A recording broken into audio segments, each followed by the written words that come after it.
Mercedes est maintenant prête à lancer une bataille à 3 pour le titre. De très bons enseignements tirés de Barcelone. Alors c'est Wolf et Chauvelin qui veulent y croire. Ce fut un week-end très agréable avec beaucoup de signes positifs, même si je ne suis pas encore extatique. Analyse Toto Wolff, nous avons eu une course solide en mesure de nous battre avec Ferrari et avec Lewis. Nous avions probablement la voiture la plus rapide de toutes. Alors j'ai lu que 75% des tours il était plus rapide Hamilton en course. Donc c'est impressionnant. Nous devons revoir tout ça maintenant, analyser les données, essayer de nous améliorer étape par étape jusqu'à arriver à une victoire en course. George n'avait peut-être pas le rythme de Lewis, mais il a mis en place une défense spectaculaire contre Verstappen. La façon dont il a positionné la voiture était parfaite, le genre de course que nous aimons voir. Il a bien géré la voiture à la fin pour ramener un autre podium à la maison. Le week-end était meilleur que prévu, nous avons rattrapé une demi-seconde sur les premiers, nous étions à une seconde et maintenant à une demi-seconde. Nous avons libéré le potentiel de la voiture, notre compréhension a fait un grand pas en avant, et il y avait certainement plus à venir. Monaco sera différent, mais nous avons toutes nos chances là-bas. Le point négatif, la fiabilité. Une fuite d'eau sur la voiture de Lewis et la surchauffe sur celle de George. C'est peut-être dû à la conjonction des nouveautés et de la chaleur. Nous devrons examiner nos pièces pour voir si nous n'avons pas été trop loin sur le refroidissement. Ouais, ça peut être compliqué hein, pour les courses estivales là.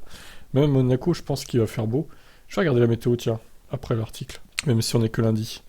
Il y a des points positifs déclarant Chauvelin à tirer du week-end, notamment une belle course et le podium pour George avec une brillante défense contre les Red Bull. Lewis n'a pas eu de chance, le mouvement de Magnussen au premier tour a provoqué une crevaison qui l'a laissé près d'une minute derrière les leaders, avec une montagne à gravir juste pour marquer les points. Des gros points quand même. Il a conduit avec brio et a dépassé nos attentes pour revenir à la 4ème place, mais une fuite d'eau l'a forcé à concéder sa place à Sainz en fin de course.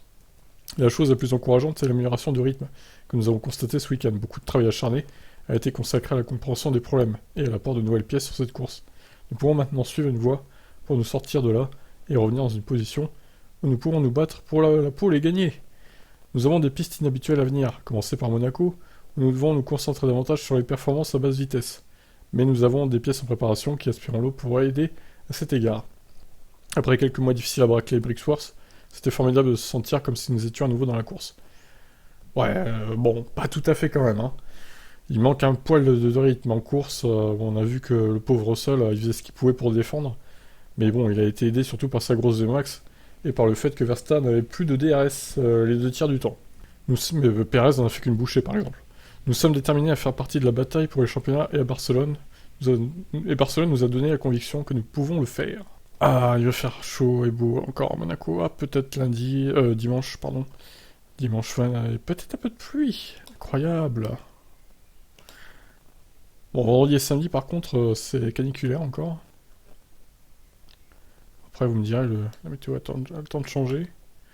Bon, et bon, on en reparlera hein, de météo de toute façon à Monaco. Ça peut changer d'ici là. Je vous laisse réagir. Ciao.